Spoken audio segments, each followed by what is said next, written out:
The world is at an imbalance. Technology has turned people into products. It has served us, but it has also harmed us. But we believe it doesn't have to be this way. We've created a platform where we hope people feel loved, valued, and empowered. On WeAre8, you are paid every time you watch an ad, and we unite to save our precious planet. This is WeAre8, the people's platform. Reclaim your power. You might recognise that voice. And I promise he will be on stage in a minute, but you have to just put up with me for a few minutes, 5 minutes. Thank you, Vinay, for that very generous intro. And thank you, Paul, for hosting us here. I think it's a really poignant thing that this is at the Conduit Club. Because we have such shared values. You're all about connecting people to change the world, and that is what we're all about, reconnecting people. Thank you to Crowdcube too for also sponsoring the event tonight, and thank you for all of you for turning. Oh my God, I love seeing those 8 caps. Everyone who doesn't have an 8 cap, please make sure you have one by the end of the evening. We have this really amazing joke that they're like, it's so much better than, your lucky undies, actually. And when I'm in the street and have it, it's almost like people can feel the energy of positive reconnection, which is what the 8, looking good there, my friend, which is what the 8 is all about. For everyone here tonight, because WeAre8 is all about making a positive impact, just by turning up tonight, we are donating 8 meals for everyone here to FareShare. So know that just by being here and listening to us, you're making positive impact in the world. And there's 8 million people in the UK that can't get enough food right now. And I just hold tight to that moment when there's 8 million people on WeAre8 watching ads for 2 minutes a day, donating 25p to FareShare, and getting another 8 million people across the UK meals. But taking a step back for a minute, if all of you just imagine for a moment that in the universe there was a Big Bang 14 billion years ago, Big Bang moment, then we're all just still a ripple effect from that magical moment in the universe that we all came from. And, the crazy thing is, I learned this recently, that 97% of our DNA is the same as a chimpanzee, and 60% of our DNA is actually the same as a banana. So all of us, all organic matter is connected. Like waves in the ocean, everything is connected.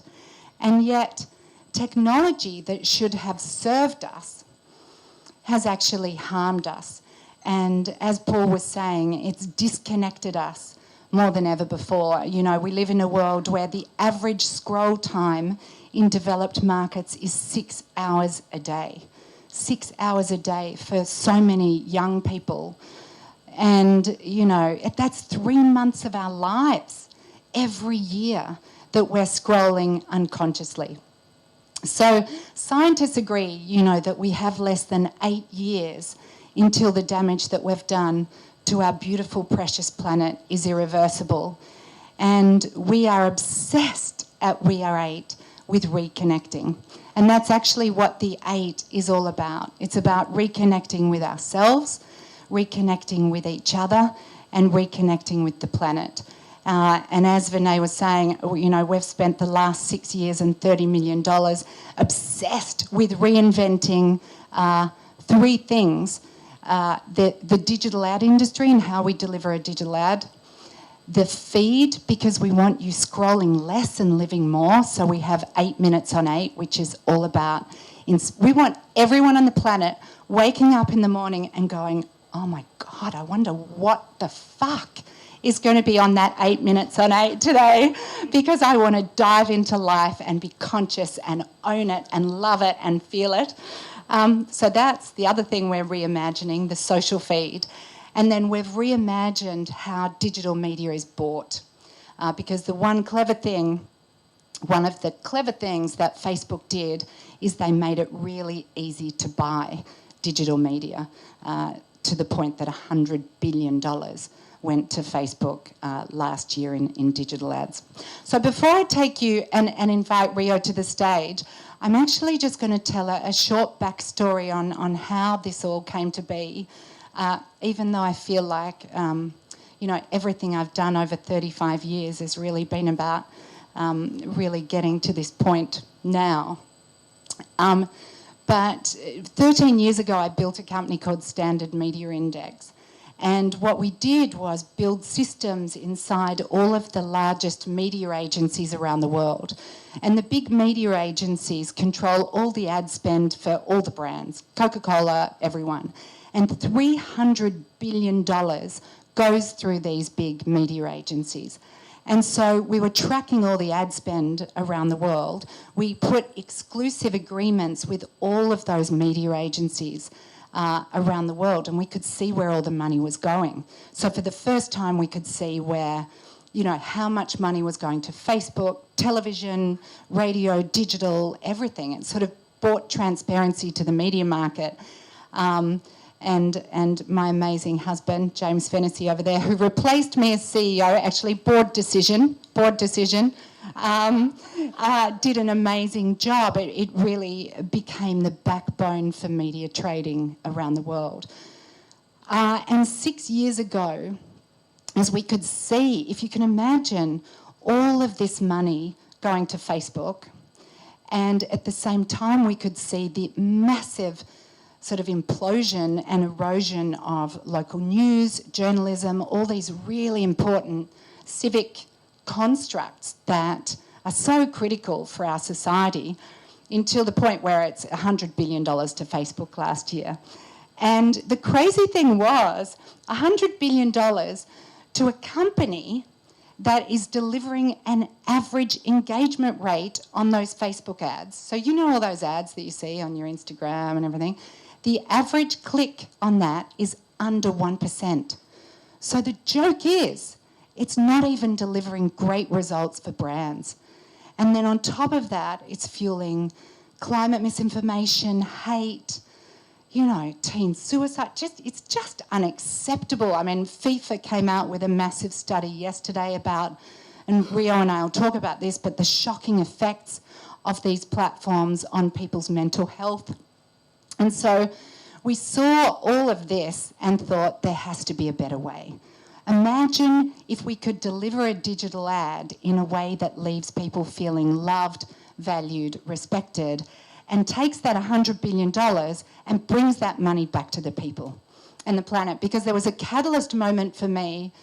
I was in the US, living in New York for a long time, and this is well before COVID, the Federal Reserve came out with a statistic saying 40% of all Americans, 40% cannot find $400 in an emergency.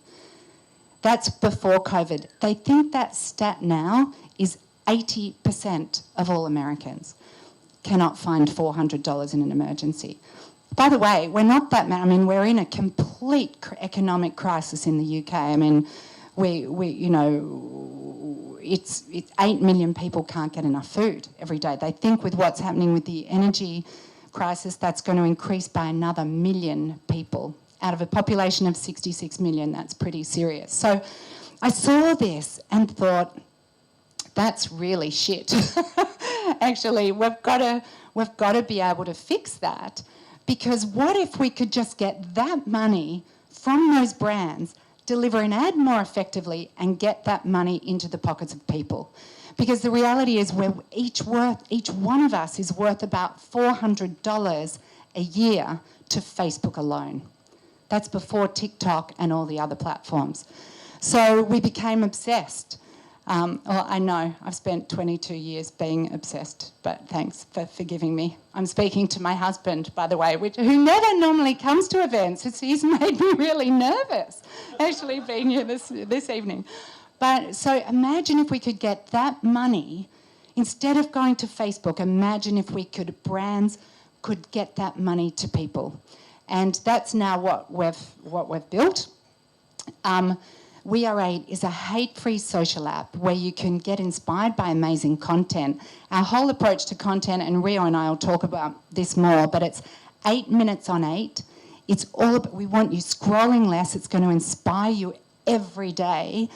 We've got incredible content partners. If you're wondering, by the way, how we're going to scale, Channel 4, we've done partnerships with amazing TV networks around the world who are fueling our growth. BBC Studios and UKTV are one of our partners, and BBC Earth are getting really behind what we're doing. BT and EE have pre-installed us on all mobile devices and doing massive promotions. So because once we realised this all worked, this is a better way to deliver an ad and we can engage people with content. It's a better social experience. We thought, how do we scale? And that's where we partnered with the TV networks, the mobile operators, and amazing talent. Our 8 family of talent really, really give a shit about saving the planet and changing the world. So I'm enormously grateful to everyone that's part of us. So on one side, we have this beautiful mobile app that's going to inspire you every day with amazing content, and every time you watch an ad, it gets money in your pocket and donations get made to charity.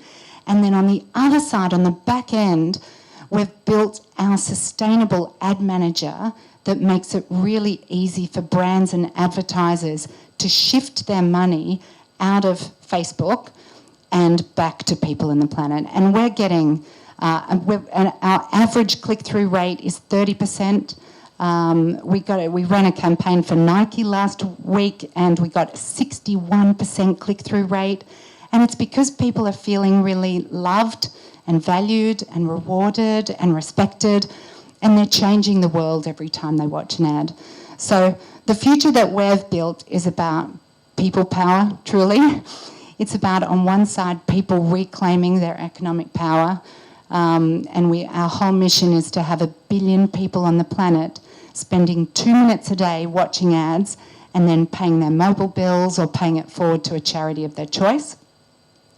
And then on the other side, it's to redirect 100 billion. I don't say that openly. Like I say, the first step is to take 1% of Facebook revenue, which is our goal by end of 23. But our goal is actually big. I feel like I'm in the... Paul, you set this cosy space that I feel trust in amongst your conduit members. So we've got a much bigger goal, and with your help, we can get there. So I'm really delighted to welcome Rio to the stage. I want to show you very quickly, and we'll talk more about our content strategy, but the world through the 8 lens is all about reconnection, because we are all reconnected. You know, technology has divided us. Governments are actually really dividing us, but it's all about reconnection. And Rio and I were talking, and we realised that, and this video that I'm about to show you shows the power of, if his social following downloaded WeAre8, and he's on a much bigger mission because he wants us 80 million people by the World Cup, which is just 1% of the human population. So by the World Cup, November, there'll be 8 billion people on our precious planet. Actually, around 2 billion of them are in serious poverty. But our goal is to get 80 million people on WeAre8, just 1% of the world's population. And if just Rio's followers downloaded WeAre8 and became an 8 citizen and joined our movement, this is the power that they could have in just 1 month.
In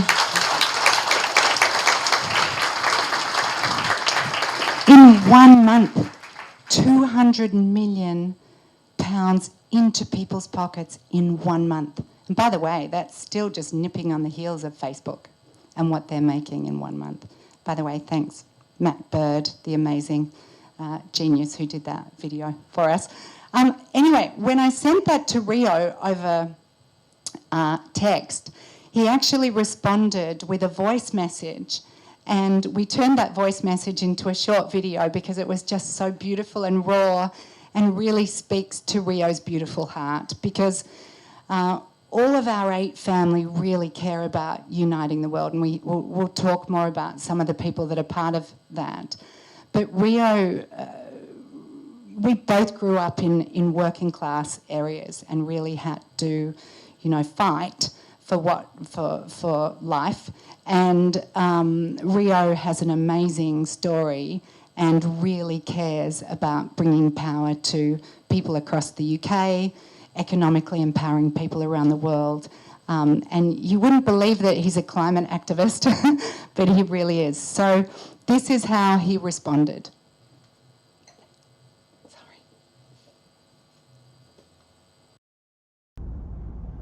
Sue, there's got to be a call to arms right now. There's a target.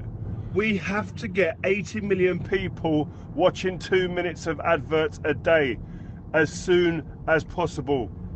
There's too much money that we can be putting back into people's pockets. There's too much money that we can be putting into people's charities of their choice. There's too many trees to be planted. There's too many meals to be put on people's tables that aren't getting them regular enough. There's no if, buts or maybes. Actually, I don't do if, buts and maybes. I do absolutes. This is like, you have to do this. There's no reason for you not to do it. You're saving lives. You're literally saving lives. Next, new message. It's here at our fingertips that we can make absolute change. Huge, massive impact. I can't believe it. It's just brightened up my shit day. So thank you. To return the call at your normal call rate, press hash. To listen to the message again, press 1. Please welcome Rio Ferdinand.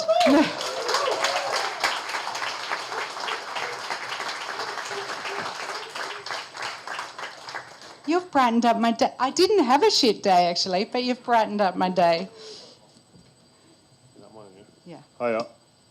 It's quite embarrassing entry, that. I've got to be honest. But that is the truth, right? That was not... Yeah, I was actually out. I was taking my daughter to my granddad's house, and that came through, and I was like, wow, what the fuck? Like, that's amazing. So, yeah, that's a genuine response to something that was so powerful. And the impact it can have when you see it like that, and it's quite raw. That was the immediate response. So, yeah, there's no lies told in that. So, I mean, you've got an amazing foundation, and I feel like, without wanting to sound all sort of woo-woo, that angels really have been on our shoulders through this whole thing, and there's an amazing woman from BT who brought Rio into the family. Tell us why you got involved, and you've got an amazing foundation, do incredible. You've just won an OBE. Congratulations for that. Along with Claire Boulding, one of our other family, 8 family, who was so. Congrats on that. Oh, so why? No, it was. Firstly, like, how inspiring is this lady sitting alongside me? By the way, like, if you can't warm to her, but I've got a colleague at BT where I work, who's behind the scenes and makes everything tick, called Kim. And she said to me, "Oh, Rio, I'd love you to meet this lady. I think she'd be really good for you. She's got an amazing idea and platform that I think that would align to what you do." And I was like, "For fuck's sake, Kim, I've got so much going on. I've got to meet another person. I can't believe it." But then I said, "All right, I'll go and give her a couple of minutes." And then I ended up going there. Within 2 minutes, I was sold. I thought you were going to tell a different story, by the way. That sounded really... but I was. It was immediately when you started talking about being able to empower people economically, obviously the environment being a part of that, but the climate we're in at the moment, and for people to be struggling in the way they are, this really kind of spoke to me immediately. And I think that I've got a foundation that has done really, really well and has helped around 10,000 kids in the last 10 years get themselves back into work, re-educate themselves, etc. That's doing good work, but it doesn't have the ability to scale. The resources that we have only go so far, and we're never really going to get beyond what we're doing at the rate we're doing it. But something like this has the ability to really just like supercharge that and just take it to another level.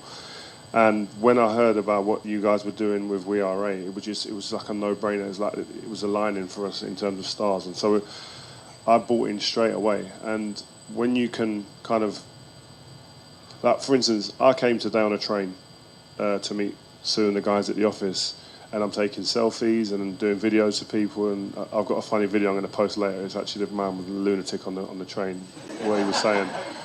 He told the whole train that I was there, who I was, what I was sitting there thinking. I want a quiet journey into work today. But no, the point of my story is I would rather, and I hope, and the dream for me is to be able to come to work on a train still in time. But for people to be going, do you know what, Rio, thanks a lot, man. I'm able to pay my phone bill. I've been able to buy Nando's for the last month, or I've been able to pay certain different home amenities that I was never able to pay before comfortably. Through WeAre8, so thank you. And that would be the dream scenario for me, coming to work and being stopped for that rather than a selfie. And I think we've got an opportunity to do that if we get the right partners and the belief from people to understand actually what is going ahead here and what the alternative is compared to what you're seeing with the Facebooks, the TikToks, the Twitters, etc. I know you were scared to name them earlier, but I don't care. And I think it's important to understand that we were talking before about like, is it a saturated market? Is there space for someone else to come in with and try and reinvent the wheel, so to speak? Yes, there is. There is an alternative, and I think that we've seen it in so many other industries. You see Nike and Adidas have dominated sportswear, branding, etc. There's no place for nobody else, or how the hell have Under Armour come in and dominated certain markets, and Gymshark now doing really well. And we could say that about so many different industries. This is another one. This is a genuine opportunity to change the way things are done. The wheel at the moment isn't working, doesn't work for us as people, as citizens. Doesn't work for the people that are spending money through digital advertising. This is an opportunity to change that, but it needs people to be brave, it needs companies to be brave, to see that opportunity and go with it. You talk about bravery, actually, because when you're changing something and flipping a system, there's a lot of people that aren't brave. And one of the things I really love about Rio, he just threw himself in, and he's in the trenches with you. You know, that's where the beautiful stuff is, actually. It's always the people. Every morning, actually, I go on to change.org because we've got a petition, call on brands to put their money with people in the planet, not Facebook. Facebook, I named them. Do you think they need to be brave, though, with what there is here? Right? We've almost, you're going to, within 6 months, you don't have to be brave anymore. This is being on the right side of history, whether you're a brand, whether you're a person, it's being on the right side of history. But talk for a minute. So we got to know each other around about the Euros time, you know, and it's really shocking and distressing seeing everything that, you know, that Marcus Rashford and everyone was going through. Tell us about that the impact that hate is having on so many people. You've seen it firsthand, right? Yeah, I think we all saw that in the summer as soon as that happened. And as soon as the unfortunate thing is when you saw the young black boy miss a penalty, unfortunately, one of the first reactions from me personally was, shit, what's he going to do tomorrow or in the next couple of hours when all of these messages start coming through? It wasn't like we weren't expecting it. You didn't expect it to happen. You knew it was going to happen. It was just a matter of time. And that was the concerning thing for me. And you think, how is that possible? And the impact it has on from my industry, which is footballers, is huge. The amount of players that are depressed and are fearful of going onto social media now and almost run their lives by social media and judge their own performances and validate themselves and their own performances through social media is so unhealthy. And if you think somebody who's got the resources and the support systems that footballers have are going through these issues, you know, it can be going on for anybody else. So it's scary to think of it like that. And that's why there's something like this with WeAre8, where the toxic behaviours aren't able to be kind of apparent on there. I mean, I wanted to talk to you, for you to explain it, because you're better at explaining the detail than me, but just even the element which it led me to here was about verification, because I think verification is such a huge part. Like, if you can hide behind a curtain, human nature is that's when you start shouting and being a little bit more bolshy and a bit more macho, because you've got that protection. Anonymity. Yeah. Yeah. There's no anonymity on WeAre8. So, I mean, for a start, you know, we've got layers of validation built in. So, and then if you want to upload content, you have to get verified. You get verified with a Golden 8 halo, and then you can build your following and upload content. And because we pay you, we need to make sure, and you link your mobile bill and all this other stuff, so we have to verify you. But we verify you so there's no anonymity.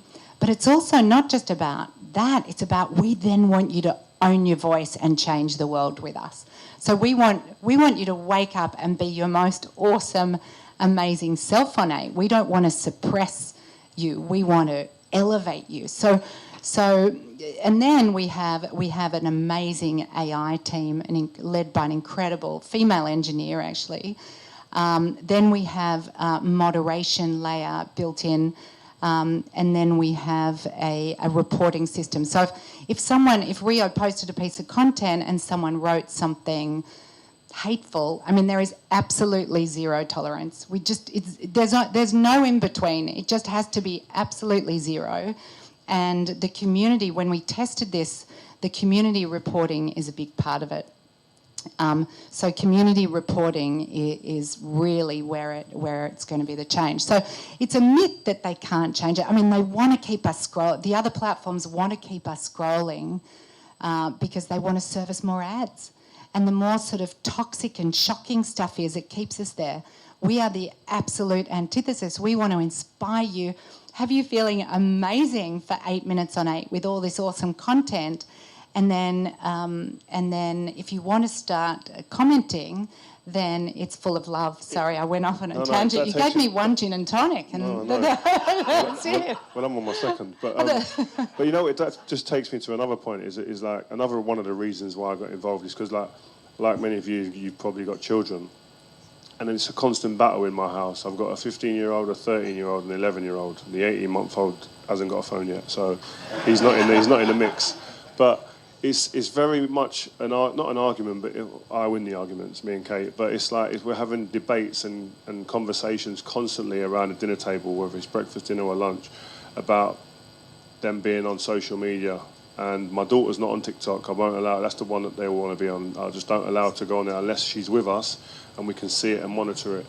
And I've had the same problem with my sons. They've had to wait till they're 13 years old to go on it, and they become the minority. They're almost left out of their school group, and there's certain conversations they can't get involved in, which is hard. And as a parent, I know how difficult it is for us all to kind of say no. But we've been strong in that. But at the same time, I would have loved 2, 3, 4 years ago to have been able to go to my sons who are now through that process. Listen, there's something else you can have here. And actually you can earn a bit of money on it, and so I haven't got to keep giving you pocket money.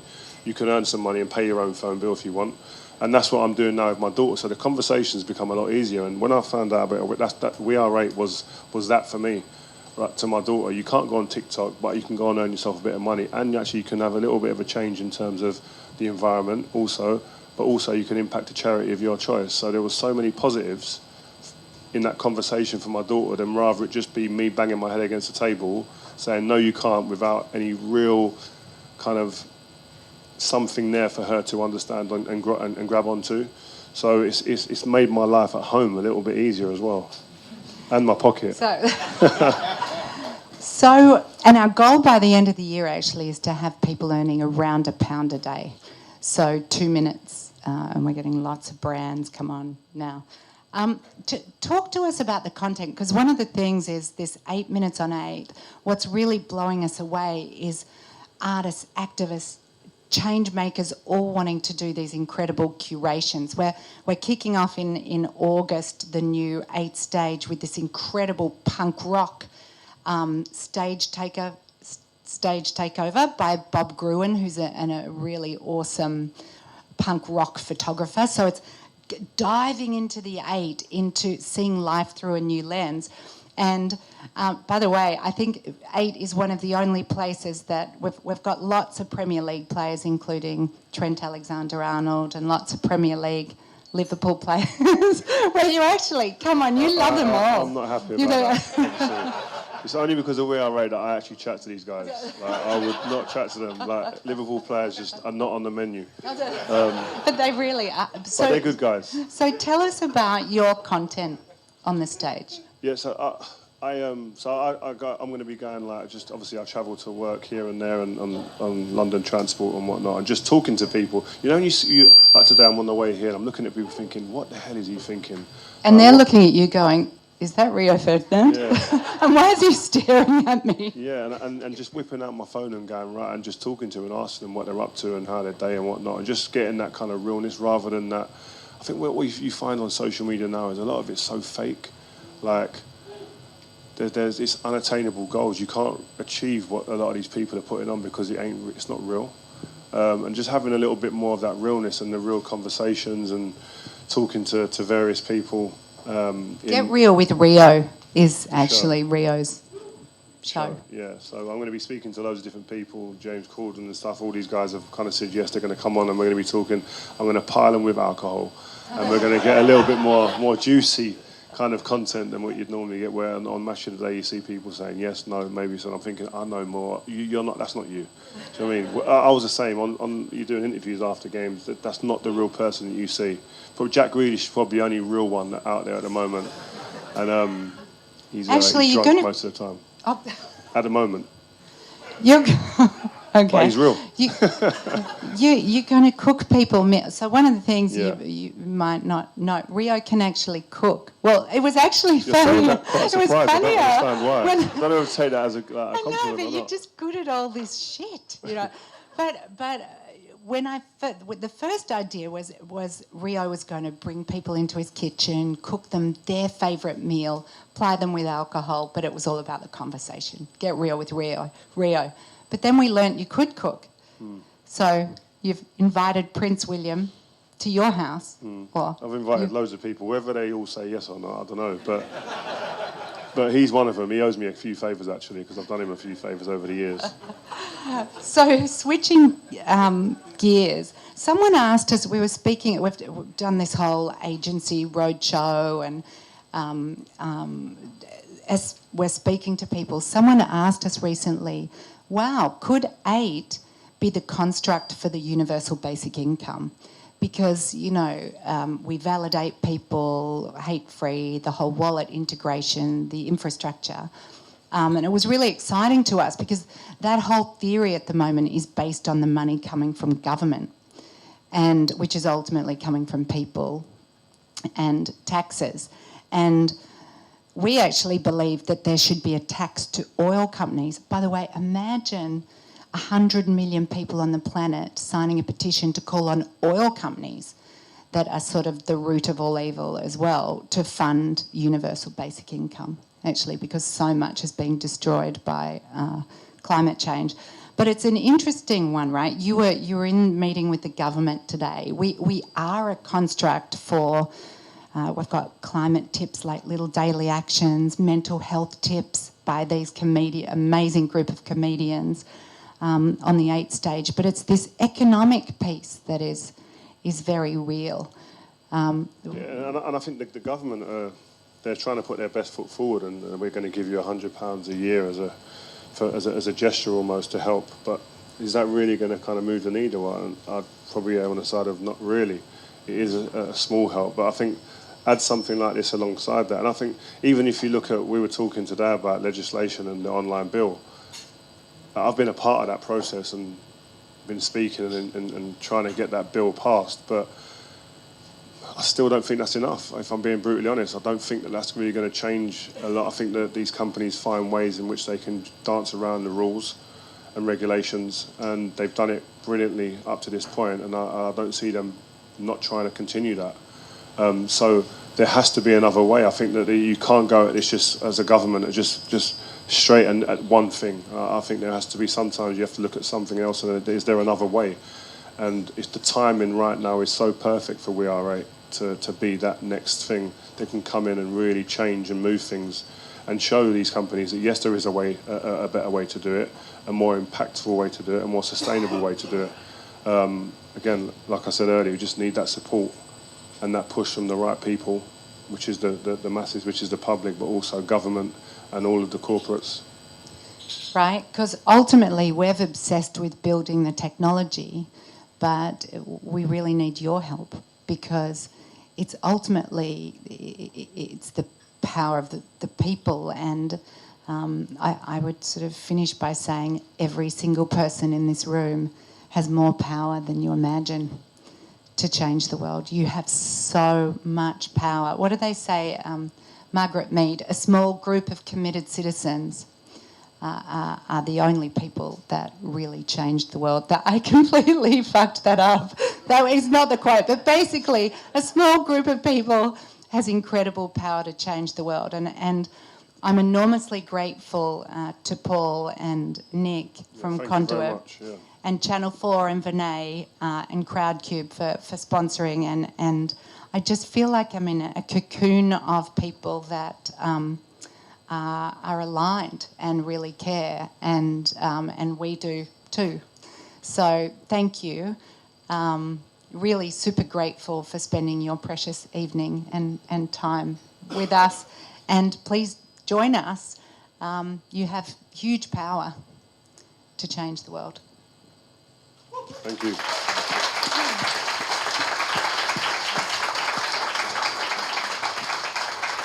So we're going to open up to some Q&A now. I know I saw a few hands throughout, so if people, I see some Hayley hands Deitch, by the way, our amazing COO, who led our B Corp.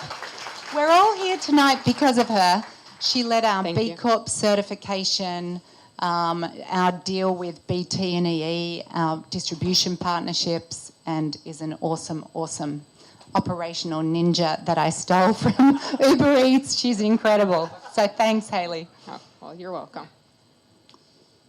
Hello. I'm Zay. I'm one of the Conduit members. So I'm curious, when it comes to, so you're saying hate speech free, inspirational content. We've seen on a lot of platforms at the moment how poorly the filtering process has been when it comes to negative content. I'm just curious, how will you dance around the line of like censoring people's constructive opinions versus, like, how do you define toxic, for example? Do you know what I mean? Like, I'm just curious about what the censorship strategy is going to be with the content. Yeah, it's a great question, and we've spent a lot of time on it. So on one side, there's moderation of the content creators. So you get approved and verified to be able to upload content. So that's one piece of it. And then it's curation over algorithms. So we do use technology. You can follow people on 8, you can love their content, share it. But the 8 minutes is actually curated by the world's best artists, creators. So you're actually, you know how on Instagram you're following people and it's just all disconnected, and then you're all caught up, and then you keep scrolling anyway because it's sort of other shit that you don't even know what it is and it's all disconnected. We're reversing that. So the 8 minutes is curated. So imagine for August, which is all about youth and hope. It's curated by Shepard Fairey, who's he did the Obama Hope image. He's one of our big investors. He and his wife are all about it and changing the world. So it's curated by Shepard. So he's bringing in all these up-and-coming artists. So you're actually getting the world through Shepard in a really, what you'll see in August will be a transformational shift on how you experience social, because discovery and connection is actually the goal of the first piece. So there's a whole piece around how we're curating. I mean, imagine going to an art gallery and it being just all done by an algorithm, it would just be like completely fucked, actually, in terms of the curation is what's beautiful. So the curation piece there. And then on the sorry, I promised Hayley I wasn't going to swear tonight, and I just did anyway. Sorry, it's the G&T, Rio. On the comment piece, the line is much clearer than you would think. So we've outlined on the 8 stage, this is what we believe, this is what we don't believe, this is what we tolerate, this is what we don't tolerate. And the social networks have hidden behind the word freedom of speech and enabled hate speech. And hate speech is a very different thing to free speech. And so what we're all about is bringing people back together. And there's a way to comment on something in a respectful way. And by the way, if you take the anonymity, there's no anonymity, you take that away, people automatically are more respectful. And we just zero tolerance. So just don't be, we need constructive comments, we need constructive questioning to bring people back together. And the line, happy to share it with you, there are rules of the 8 stage, there's rules of commenting. When you become an 8 citizen, it's all about changing the world together. And quite frankly, I don't care if I have 1 billion people rather than Facebook's 2 billion people. We're okay with that. We're okay with 100 million, not 1 billion, if that's what it means. We're all there's a lot more good people in the world. We're just saying no to the hate. Does that answer?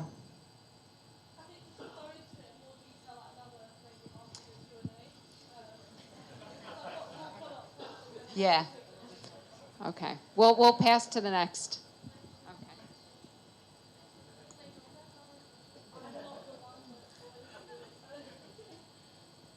Hi, Rio. You are really a people's person. I was standing next to you without realizing your identity. I'm really honored. I think the root of all evil is consumerism. It's paying people to spend their valuable time watching ads, sort of promote them to spend more. Presumably, those people who will take the bite, they are vulnerable people. They are like who hasn't got the purchasing power to spend more. Why don't we encourage them to get paid to plant trees, to clean up the ocean, to volunteer at charity shop? By the way, like for people who hasn't got time, they don't even have time to sell on eBay. They just dump all of their good stuff to charity shop. So are we promoting consumerism here, being too politically correct here? Thank you. Good question. No, listen, you mentioned a good and important word there, time, people's time. And I think that people have been given their time relentlessly on all these other social media platforms without getting anything back. So we're not really asking anybody to do any more than what they're doing now. It's doing less, but you're going to get paid for it. And you mentioned going and planting trees, it all sounds great. And genuinely, we'd all, I'm sure, would love to go and plant trees. But how many people actually go and do it? It doesn't happen enough. So I think that when we're asking people to give 2 minutes of their time a day, what is it they give a day? What's on average? 6 hours a day? 6 hours a day is the average that people give to social media platforms. If we're saying give you 2 minutes and you're going to give you £1 a day hopefully by Christmas, I don't think it's too bad. I don't think it's too pressing in what we're asking. And we're not asking to do that. That's just going to benefit anybody else but themselves. They're going to get paid and in their wallet, and they can deploy that money how they wish. And they can pay certain bills. They can pay a phone bill if they like, which they maybe couldn't have done beforehand. So I understand the question, but I think that there's a lot of negativity and time that is spent that isn't rewarded already, that we're trying to kind of shift that back. Great, actually. And I would just add to that, it's responsible consumerism. So we actually ban more companies. So if oil companies, political parties, because the fact that political parties can advertise on Facebook is actually shockingly damaging and destroy democracies. So, you know, oil companies, political parties, tobacco, firearms, all these things, you can't advertise. We're not giving you a framework, but it's responsible consumerism. So we're saying to brands, and by the way, we are saying we are not consumers, we are citizens. And in fact, John, that amazing citizen book, John Alexander, an incredible friend of WeAre8, and it's all about being citizens. But the reality is we do buy stuff. We need stuff. Toilet paper, toothpaste, basic clothes. Our whole thing is about buy less, share more, buy responsibly. And on WeAre8, we have lots of partners that are telling their story about how responsible they're being. So I hear you loud and clear that we are consumers, and that is really shit, but we need to be responsible citizens. And to Rio's point, we're doing so much of this anyway, and we're just being used and sold. So now it's power back to the people and more responsible. Hiya. Hi. So, one of the ways that these social media platforms, Facebooks, Google, how have you, drive their ad revenue is through mining data through third-party apps that monitor our location, our usage on other apps, and it generates billions of dollars in value for these companies, which is a practice I'm going to assume WeAre8 will also do. So do you have a plan to integrate the value generated from that data to redirect it back to your users? And also, do you have a plan to integrate the public as shareholders so that the profits that are driven from these companies have a more direct pipeline to the public themselves? Thank you. Great question. Oh, there were like 5 questions in there that are all fantastic. So first on the data piece, and having built a data company before this, really outraged at the abuse and misuse of human data. It was a huge reason that we built the whole company. What was fascinating right in the beginning, we wanted to actually enable people to reclaim their data, and what we discovered very quickly is people don't want to think of themselves as data points because it takes us to our lowest common denominator. And there's only about 5% of the population that actually really can think about themselves as data points and care enough because that ship sailed. So what we've built now makes people feel really good and elevated and inspired, but at the back end, we are deeply protective of people's data. So our commitment to our people is we only ever use data that you share directly with us. We never share that with any third parties whatsoever. So we don't scrape and steal Cambridge Analytica. Sorry, it's just popping in there. We don't scrape that data. We share what you give us, and we only then use it to help make you more money. So serve you ads that gets more money in your pocket. The second piece is, and it's a really brilliant thought, and we were speaking recently with the NHS about how we can get more money in people's pockets by actually giving people, we imagine a world within 12 months where you'll be able to give over certain information then, and we become the sort of a conduit by which you then can sell your data if you choose to. Because what was so shocking to me is seeing how banks, retailers, credit card companies, all of this, they're making, each one of us is probably worth about $4,000 to $5,000 a year to these companies. It's shocking. So we are all about that, getting that money back into your pockets. And for us, it's scaling that over time. What was your second question again? It was really good, and I've forgotten it. No, it's fine. Do you have a plan for integrating the public as shareholders so that they can more directly benefit from the profits that will obviously make? Yeah, so on the revenue piece, so So 50% of all the ad revenue that comes through the system goes directly into people's pockets. 5% to a charity and carbon offset, so we're the only carbon negative media platform.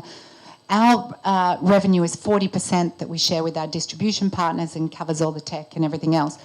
The reason that we're here tonight, actually, and Crowdcube are a sponsor tonight. So we are very, very passionate about, we're the people's platform, and we did a campaign through Crowdcube because we allocated a part of this round that Rio invested in, I invested in, Channel 4 invested in.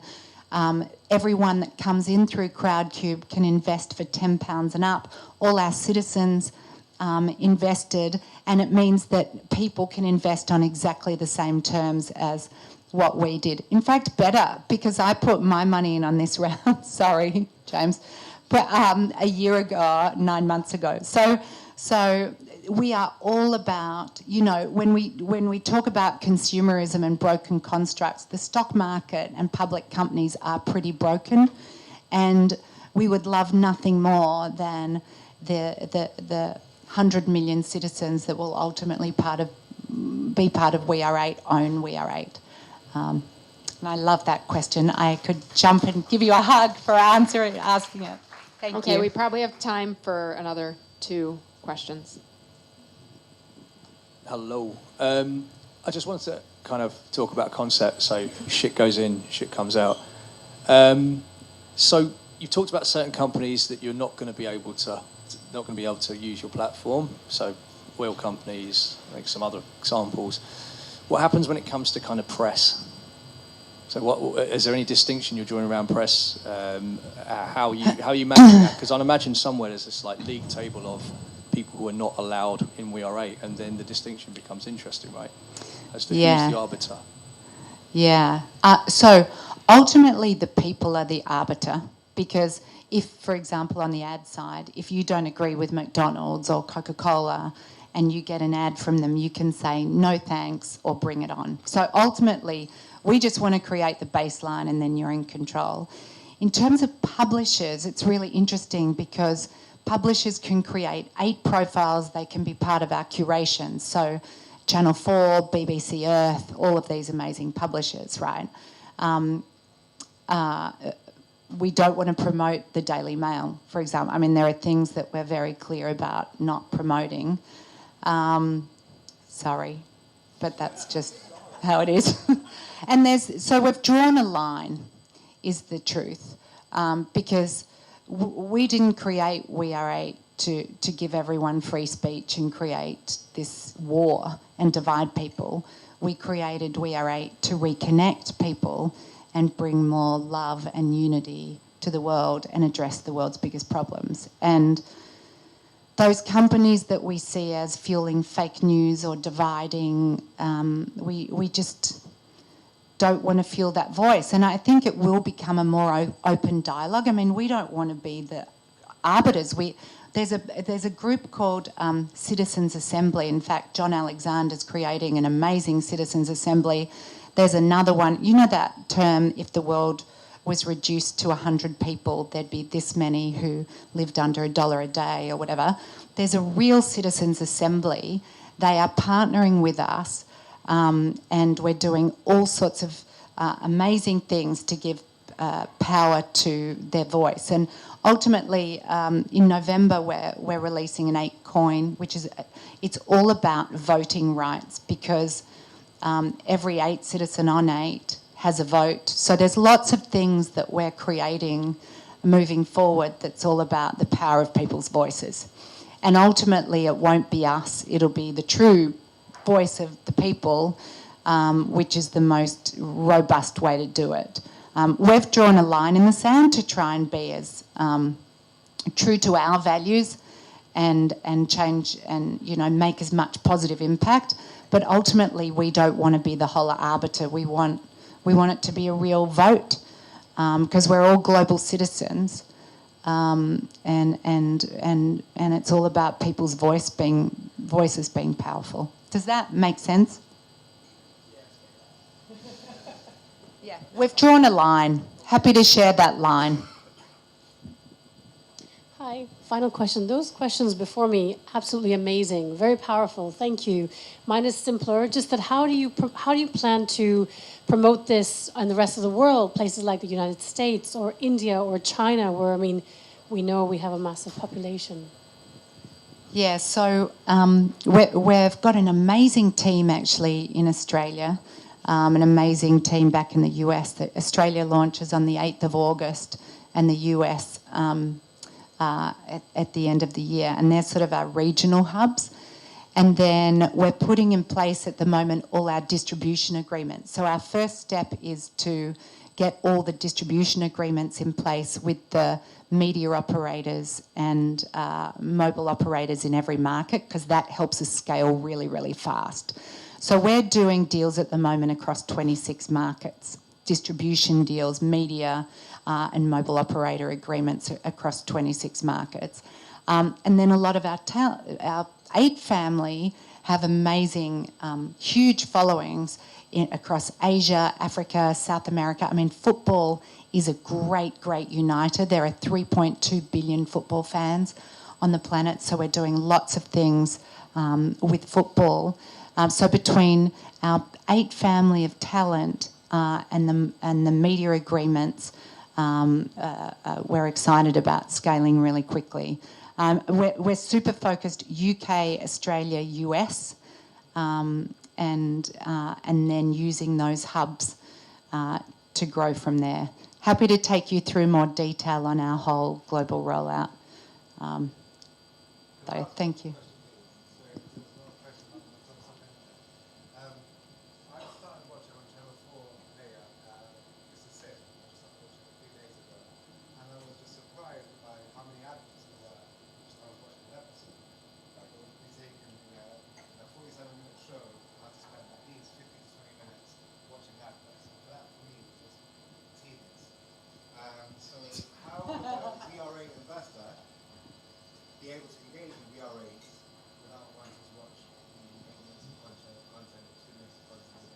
I think that's a big point, and it's a great question as well. And I get the ump as well when I'm watching Love Island and all the adverts keep coming through. It's an unbelievable show, by the way, if you ain't watched it. No, the great thing about it is that you've actually got a choice of when you watch it. Not only you've got a choice about what adverts you watch, you've got a choice about when you watch it. You watch it on your terms. And that was a big thing for me, because that was one of the first questions I said to Sue when I first met her, was like, well, I'm going to be push adverts all day long. I get them all. I get ones I don't want to watch, and I shove them aside all the time anyway. Is this going to be the same as like, they'll be there, there'll be notifications and adverts there, but you watch it and you press the button as and when suits you. And I think that's a huge thing for people, and you're in control. And I think it's about making people feel that their time is actually precious. And actually, we don't want to take your time away from you. You just use it when you want to, and you will be rewarded for that. Yeah, it's an interesting one, right? Because people say, we're the only place where people say, we're not getting enough ads. We want more ads. So it's the balance. Because what's amazing, when you watch an ad, so on WeAre8, there's a little yellow bar up the top of your 8 stage, and you can watch your ads when you want. When you tap on it, you watch an ad, you watch the full ad, you answer a couple of questions and can click and learn more, so you could be watching it on your terms. But then 30 days later, you then get paid. You can pay it forward to a charity of your choice. If you pay it forward, Rio's there to send you a little message, automated, send a, don't worry, it's not to 100 million people. But then you get celebrated, and your friends then can love and actually celebrate you and send you celebration stickers and stuff. So the interesting thing, and we spent years working on the behaviour around this, TV ads really work, by the way. It's a passive thing. We know the exchange, we get the show we want to watch, and in return we watch ads. That's sort of the deal. On social, they're just bombarded. Each one of us is hit with 10,000 ad impressions a day. Generally. Now you're in control, and when you know that you can get someone a meal a day, it changes your whole mindset, because you're being celebrated just for doing something that you were doing anyway. So join us, and please experience it, and come and tell me if you think it was still annoying or if it was okay. Okay, we're going to do one final question. Hi there. It's a question for Sue as a founder, a 4-time successful founder from a 0.5 times successful founder. Actually, the idea is, forgive me, it's to talk about me for 1 second, but... What do you do? I set up a company along the same lines. It's called Good FX. I was working for charities and I saw TransferWise making all this money going around the world, and I said... And during lockdown, all these charities were struggling to fundraise and money kept flowing around the world. And I said, why don't we just capture that commission and we just give half the commission to a charity of the client's choice? And I love that. It's an opaque industry that, you know, it's very much like what you were saying about the social media industry. A very opaque, very profitable industry that nobody really knows about, but... By the way, Facebook took $1 billion from charities in advertising over COVID in 1 year. Yeah, and FX companies take loads from charities as well. UNICEF, all those international charities pay millions in commission. And my question, though, for you was really, this is a great arena to support people like you and what I would like to become. And you. Did you have any other tips for any founders in the audience to say, you know, you're starting out on this journey and you've got to be brave. You can see the goal and the good work that you're about to do, and you know what WeAre8 are already doing. Are there any tips you can give for founders on a personal level? Just hang in there.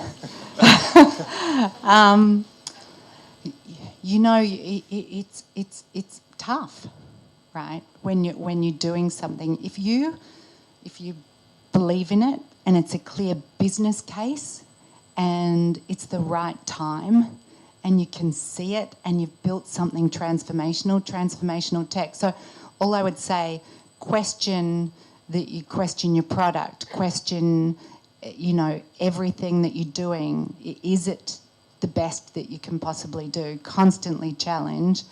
But it's not easy. You know, you have to be obsessive and resilient and get punched in the face 50,000 times and then get up again.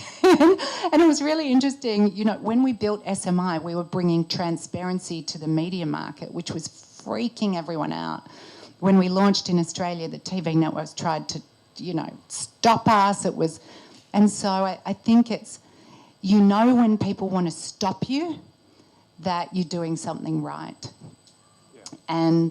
And just get the people that are in the trenches with you. That's why I wake up in the morning. We're introducing hate-free comments in August, which will be great. But I wake up in the morning, I go to 8, I look at all the new creators that have become verified, and then I go onto change.org and look at the people that haven't just downloaded the app, watched an ad from us, clicked on the thing and signed the petition. They've also bothered to leave a comment, because those people are the heart of the movement. And it's finding the people that are with you in the trenches, that are brave, tough, and then give me a call. I'll give you a bit of a rev. You can do this, because it is bloody hard. Make no mistake, you know, there are those times where you're sitting on the floor of the shower going, fuck off. I honestly, because we were in a raise at the start of COVID, we had all these deals happening and then COVID hit and everything just imploded. And I ended up having to borrow personally $5 million at a 35% interest rate. Thanks very much, because the banks wouldn't lend. You know, I don't fit a lot of the tech mould, but I really believed. So, you know, I was prepared to put everything on the line, which is, you know, it's scary and it's tough and you just want those people around you. So what you're doing sounds amazing and really needed. So I've gone on too long. Stop. Thank you very much.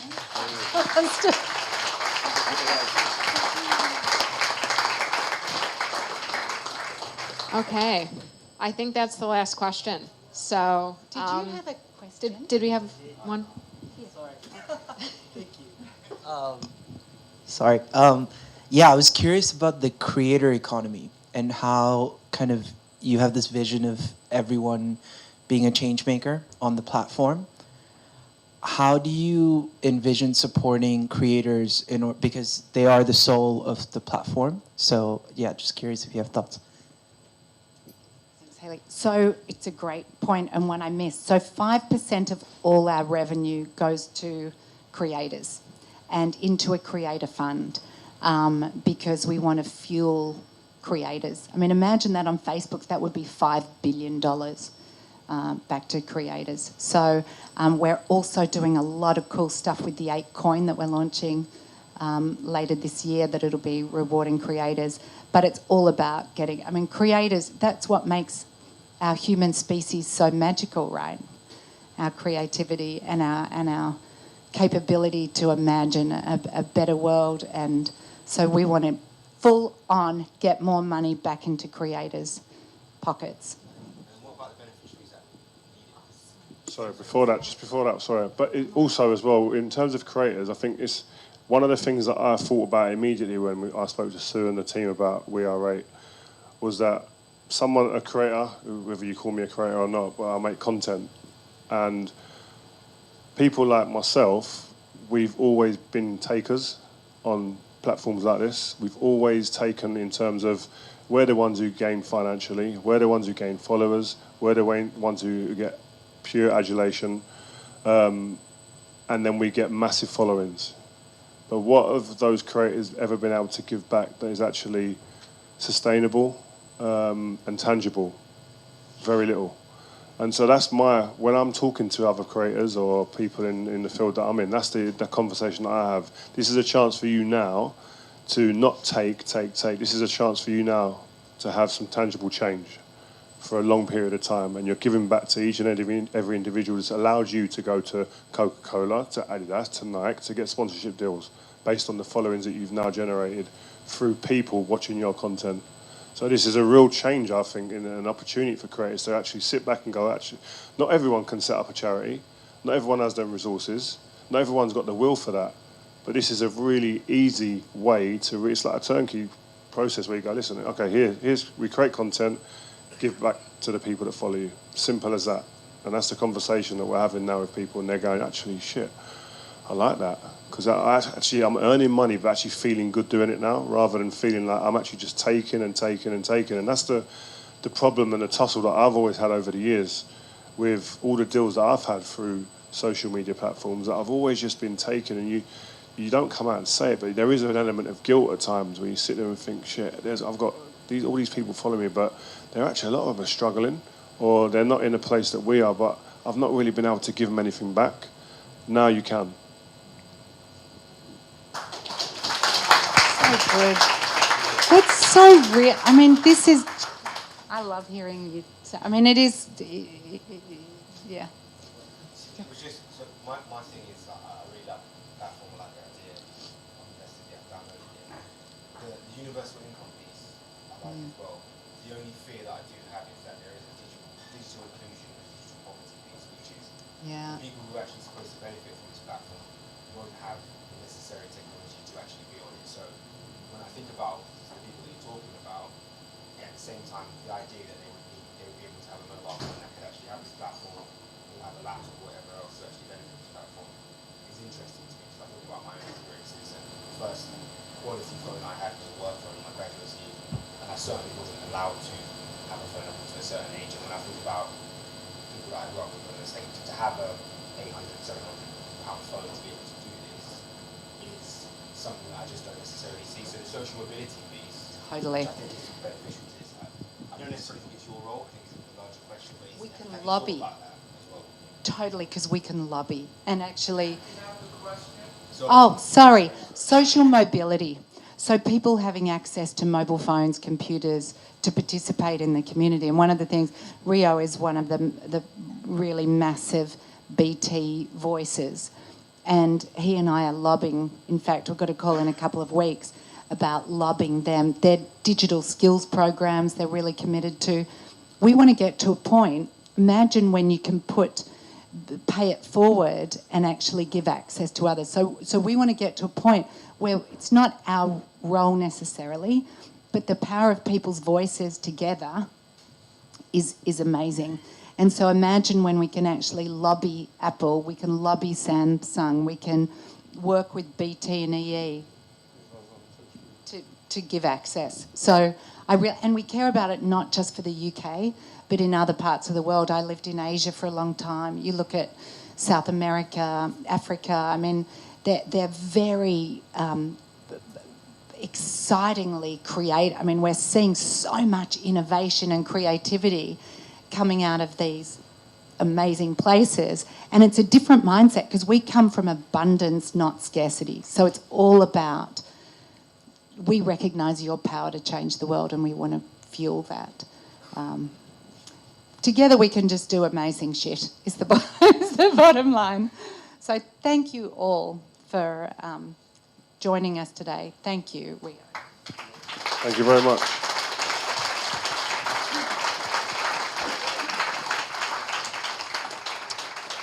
Okay, that is all for tonight. There's still some drinks. I believe there will be a few more.